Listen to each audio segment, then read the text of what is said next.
Hello, welcome to legal awareness web series.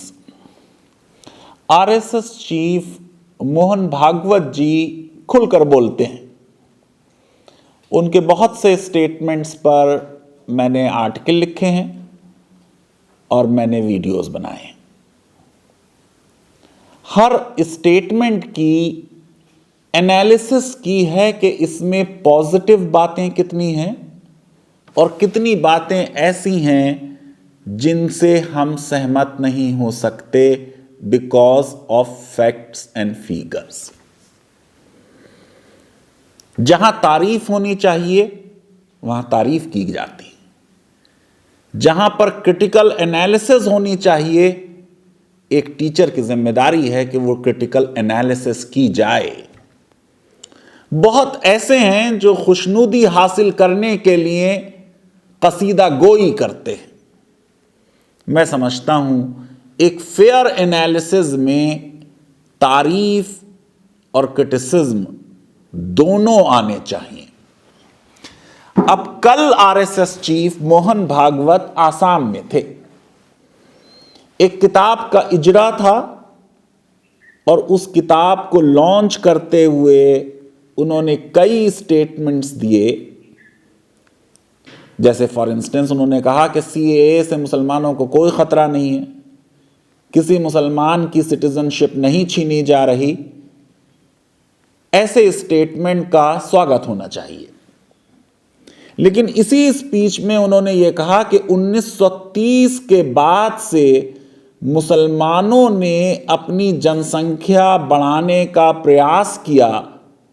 अब यह बात फैक्चुअली और हिस्टोरिकली कितनी सच है, इसकी एनालिसिस होनी चाहिए।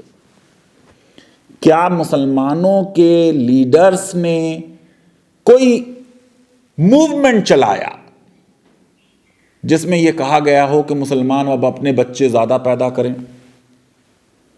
क्या कोई हिस्टोरिकल एविडेंस अवेलेबल है कि मुस्लिम लीग और दूसरे मुस्लिम ऑर्गेनाइजेशंस के कोई रेजोल्यूशंस पास हुए हों कि मुसलमानों को अब 5 या 10 बच्चे करने चाहिए? और अगर ऐसे रेजोल्यूशंस पास हों भी, क्या उनकी कोई वैल्यू होती है समाज में? शाही इमाम कितने फतवे इशू करते हैं कि इसको वोट दो और उसको वोट दो, मुसलमान उनकी बात नहीं मानते। और हिंदू खुद आरएसएस चीफ की बात नहीं मानते, बीजेपी के नेताओं की बात नहीं मानते, शंकराचार्य की नहीं मानते। प्यार होना किसी से, बच्चे होना, ये एक अलग दुनिया है। किसी के कहने से कुछ नहीं होता। अब आप सोचिए कि खुद आरएसएस चीफ ने 2016 में यह कहा कि हिंदुओं के ज्यादा बच्चे होने चाहिए। कितने हिंदुओं ने उनकी बात मानी? 2015 में साक्षी महाराज बीजेपी के, उन्होंने कहा हिंदू औरतों के बहुत बच्चे होने चाहिए।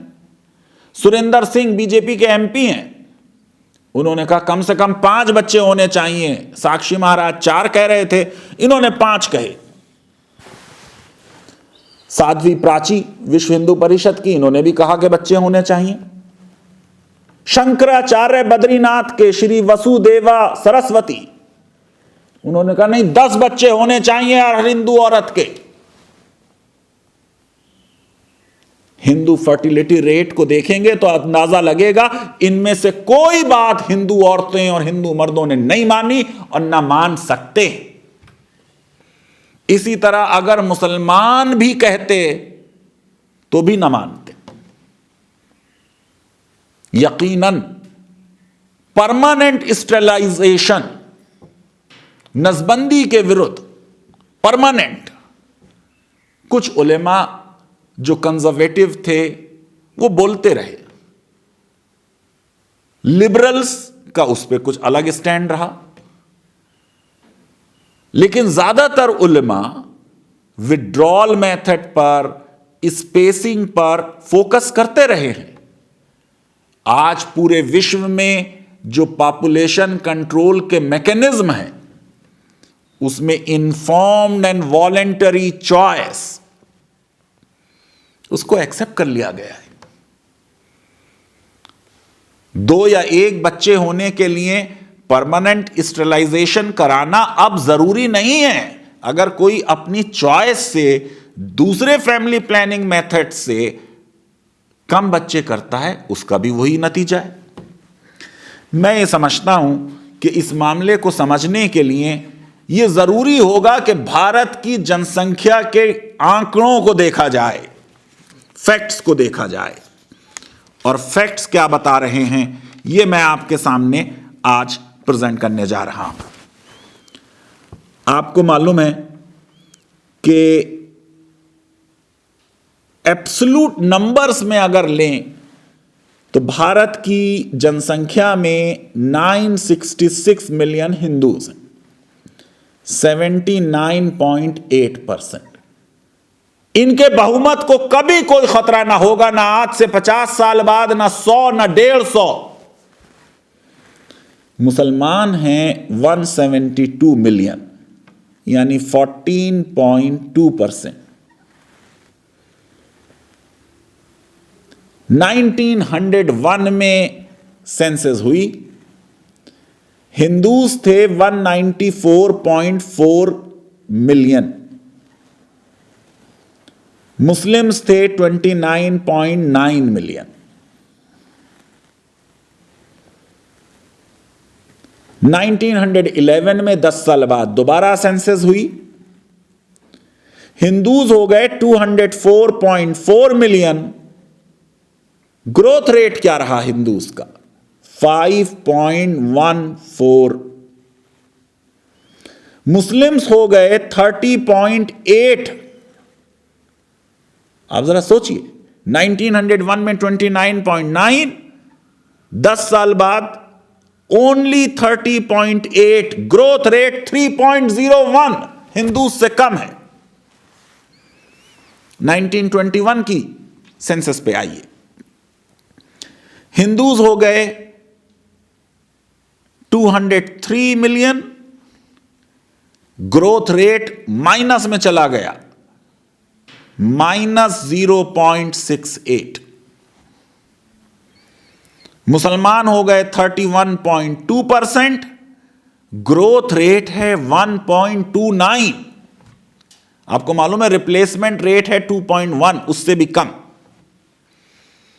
1931 में आइए, मोहन भागवत जी ने कहा कि 30 के बाद से मुसलमानों में यह एक बात आ गई कि अब अपनी जनसंख्या बढ़ाई जाए।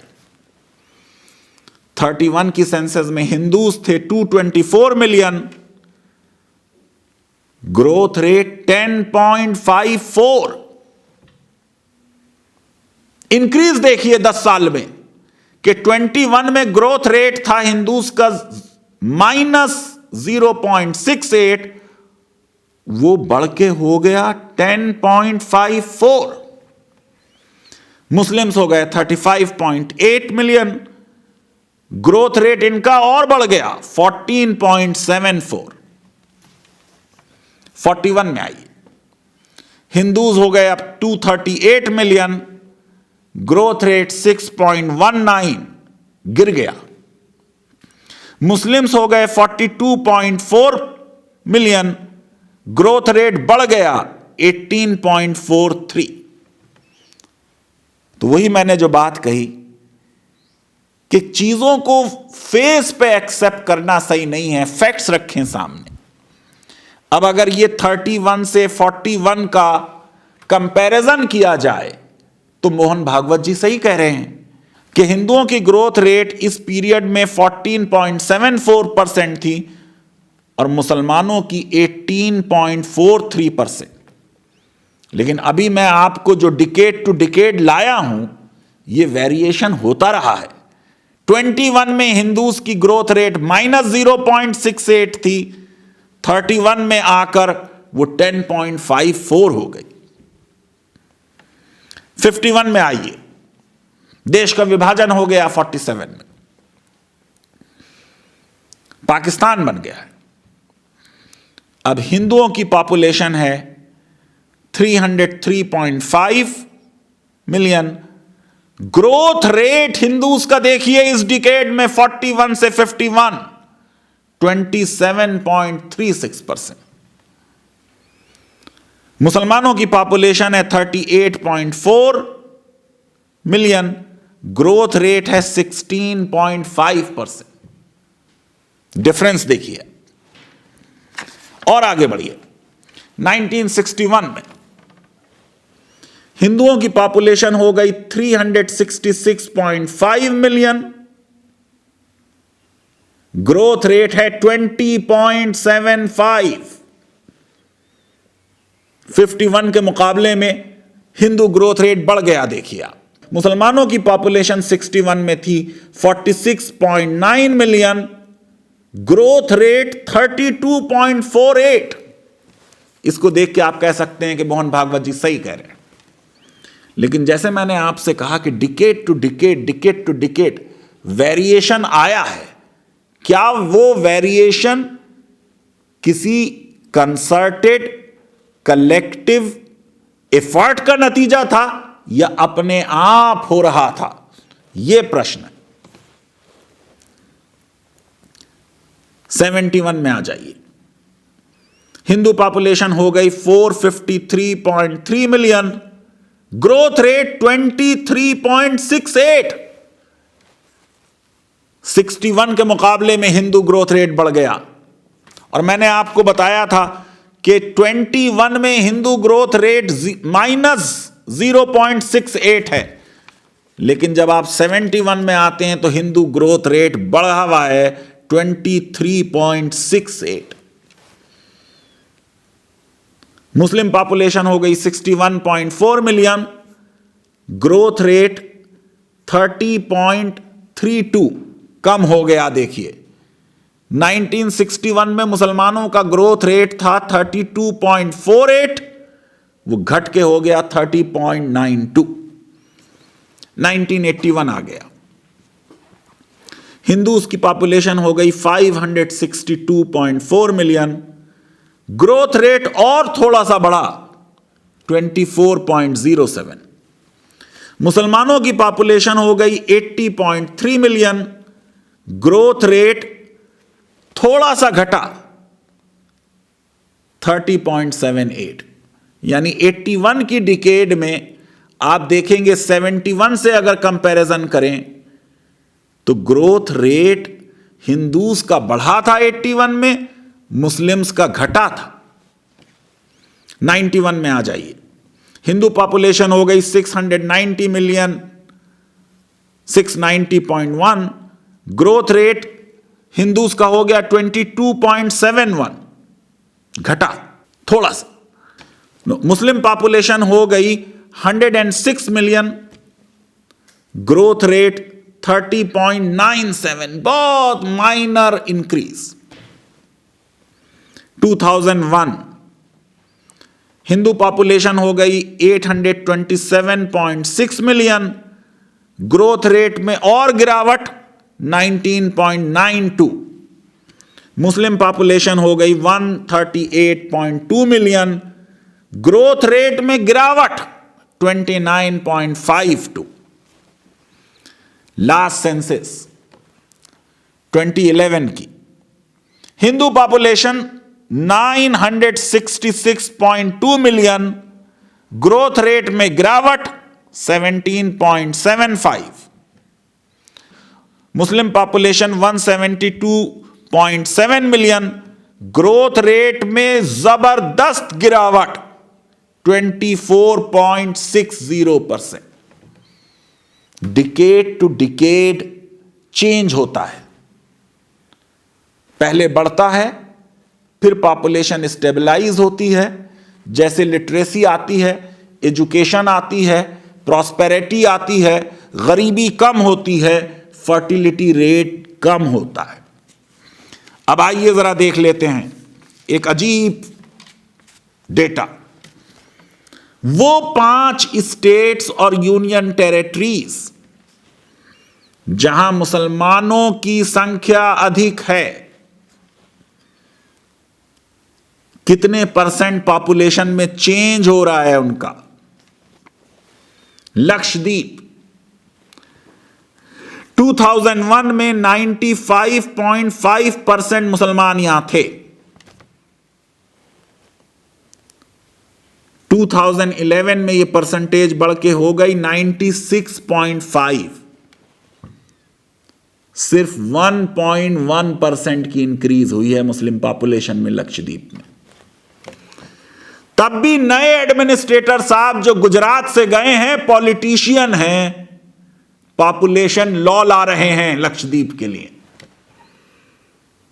जब हम लॉ बनाते हैं हम फैक्ट्स नहीं देखते, क्योंकि हमें सियासत करनी है, और वो सियासत अक्सर लक्षद्वीप के लिए नहीं हो रही, यूपी के लिए हो रही होती है, हिंदी बेल्ट के लिए हो रही होती है, जहां के वोटर्स इस बात पे वोट देते हैं कि और जगह क्या हुआ, कश्मीर में क्या किया, आसाम में क्या किया, लक्षद्वीप में क्या किया। Jammu and Kashmir 2001 population percentage मुसलमानों का 67%, 2011 में बढ़ के हो गया 68.3%। कितना बढ़ गए मुसलमान 10 साल में। कश्मीर में जहां मेजॉरिटी है 1.3%। ये सब रिप्लेसमेंट रेट से नीचे है। रिप्लेसमेंट रेट 2.1 का है। जो गोल होता है पॉपुलेशन कंट्रोल का वो ये कि 2.1 तक पहुंच जाए। आसाम, गुवाहाटी में बोल रहे थे मोहन भागवत जी, अब गुवाहाटी की फिगर्स दे रहा हूं। जो नए मुख्यमंत्री हैं गवर्नेंस के बजाय पोलराइजेशन अब भी कर रहे हैं। 2 चाइल्ड नॉर्म का लॉ लाना चाहते हैं, कम्युनिटीज को टारगेट करना चाहते हैं। 2001 में पॉपुलेशन थी 30.9% आसाम में मुसलमानों की, 2011 में बढ़ गई, हो गई 34.2, इंक्रीज है 3.3 की। ये इंक्रीज लक्षद्वीप और कश्मीर के मुकाबले में ज्यादा है, लेकिन यहां गरीबी भी ज्यादा है, इलिटरेसी भी ज्यादा है। वेस्ट बंगाल बड़ा पोलराइज्ड इलेक्शन हुआ। 2001 में 25.2% मुसलमान थे, 2011 में बढ़ के हो गए 27%। इंक्रीज कितनी हुई? 1.8%। केरला 2001 में 27.7% थे मुसलमान, 2011 में बढ़ के हो गए 26.6%। इंक्रीज कितनी हुई? 1.9%। झूठ, फरेब और प्रोपगंडे का बाजार गर्म है कि मुसलमान बहुसंख्यक हो जाएंगे, देश पर कब्जा कर लेंगे।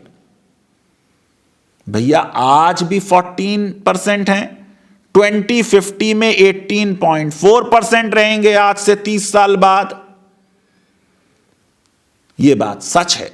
जब 2021 की 22 में सेंसस हो जाएगी, आपको मालूम है कि कोविड की वजह से सेंसस का काम नहीं हो पा रहा, ये फिगर्स और नीचे गिरेंगे, क्योंकि इधर मुसलमानों में तालीम आई है, एजुकेशन आई है, लिटरेसी बढ़ी है, कुछ पॉवर्टी भी कम हुई है। आप सोचिए कि मुस्लिम पॉपुलेशन का एक हवा बनाए हुए हैं। 1951 में मुसलमान थे 9.8%, 1951 में आदिवासी थे 5.6%, 2011 में आदिवासी हो गए 8.6%। यानी आप देखिए इनकी पॉपुलेशन बढ़ी ज्यादा, जैसे मुसलमानों की बढ़ी। 1951 में 9.8% से 2011 तक 14.2%। यानी ये पूरा खेल पॉपुलेशन बढ़ने का गरीबी और शिक्षा के अभाव का है। अब आइए जरा सा और रिकॉर्ड देखते हैं। रियल कहानी जो है वो मैं अब बता रहा हूं कि पिछले 20 साल का रिकॉर्ड देखें तो 2001 में मुस्लिम्स की परसेंटेज थी 13.4%, 2011 में वो हो गई 14.2%। 1991 का अगर डेटा लें तो मुस्लिम फर्टिलिटी रेट था 32.8% और हिंदू फर्टिलिटी रेट था 27.7%। लेकिन 2011 में मुस्लिम फर्टिलिटी रेट हो गया 24.6%, गिरावट आई। हिंदू फर्टिलिटी रेट हो गया 16.7%। कहा जाता है साहब वो उनके 5 और बच्चे 25 पॉलीगमी के लिए। गवर्नमेंट ऑफ इंडिया की जो फिगर्स हैं, हिंदूज हैं पॉलीगमस 5.8%, मुसलमान हैं थोड़े से कम 5.7%, ट्राइबल्स हैं 15.2%, बुद्धिस्ट हैं 9.7%, जैन्स हैं 6.7%। यानी मुसलमानों में पॉलीगमी कम है। इन एनी केस कोई भी देश में अब पॉलीगमी नहीं हो सकती क्योंकि हमारे यहां एडवर्स सेक्स रेशियो है। 1000 मर्दों पर 1000 औरतें हैं ही नहीं, इसलिए कितने मर्द बिना शादी के रह जाते हैं। अब आइए कुछ और नए डेटा की बात कर लेते हैं। 2014 का NFHS data, national fertility rate है 2.2%, हिंदूज का है 2.19%, मुसलमानों का है 2.62%। जो शार्पेस्ट डेक्लाइन हुआ है फर्टिलिटी रेट में सारी कम्युनिटीज को मिला ले तो वो मुसलमानों में हुआ है। हिंदूज में डेक्लाइन हुआ है 0.67%, मुसलमानों में हुआ है 0.78%। यानी अब मुसलमान फैमिली प्लानिंग अपना रहे हैं, फर्टिलिटी रेट कम हो रहा है और बहुत बड़ी अनमेट डिमांड है फैमिली प्लानिंग की जो सरकार पूरी नहीं कर पा रही। और मुसलमान औरतें केरला में, उनका फर्टिलिटी रेट देखिए 2.3%, कर्नाटका में 2.2%, आंध्रा में 1.8%। हिंदू वेमेन का बिहार में फर्टिलिटी रेट मुस्लिम वेमेन से ज्यादा केरला की और कर्नाटका की और आंध्रा की 2.9%। राजस्थान में हिंदू वेमेन का फर्टिलिटी रेट 2.8%, यूपी में हिंदू वेमेन का फर्टिलिटी रेट 2.6%। इसका मतलब जहां गरीबी है वहां चाहे हिंदू हो चाहे मुसलमान हो उनकी फर्टिलिटी रेट हायर होगी। जहां अशिक्षा है वहां फर्टिलिटी रेट चाहे हिंदू हो चाहे मुसलमान हो हायर होगा। यानी अगर पॉपुलेशन कंट्रोल करना है तो शिक्षा दो, गरीबी खत्म करो। मैं समझता हूं कभी भी किसी भी समय ना किसी ने ऐसी कोई कैंपेन चलाई कि मुसलमानों अपने और बच्चे पैदा करो, ज्यादा बच्चे पैदा करो। और अगर ऐसी कोई कैंपेन चलाई भी जाती लोग उसे नहीं मानते। जैसा कि हिंदू पब्लिक ने न भागवत जी की मानी, न साक्षी महाराज की मानी, न सुरेंद्र सिंह की मानी, न शंकराचार्य की मानी। जैसे प्यार पर पर्दे नहीं डलते, लव जिहाद के इतने कानून बन गए लेकिन लोगों को प्यार हो जाता है। इसी तरह बच्चे होना ना होना इसका धर्म से ताल्लुक नहीं है, इसका शिक्षा से और गरीबी से ताल्लुक है। लीगल अवेयरनेस वेब सीरीज अगर आपको पसंद आती है तो मेरी रिक्वेस्ट है कि हमारे इस वीडियो को वाइडली शेयर करें और हमारे चैनल को सब्सक्राइब करें और बेल आइकन और लाइक ज़रूर क्लिक करें ताकि जैसे ही हम कोई नया वीडियो बनाएं उसकी इंफॉर्मेशन आपको फ़ौरन मिल जाए। बहुत शुक्रिया, धन्यवाद, थैंक यू वेरी मच।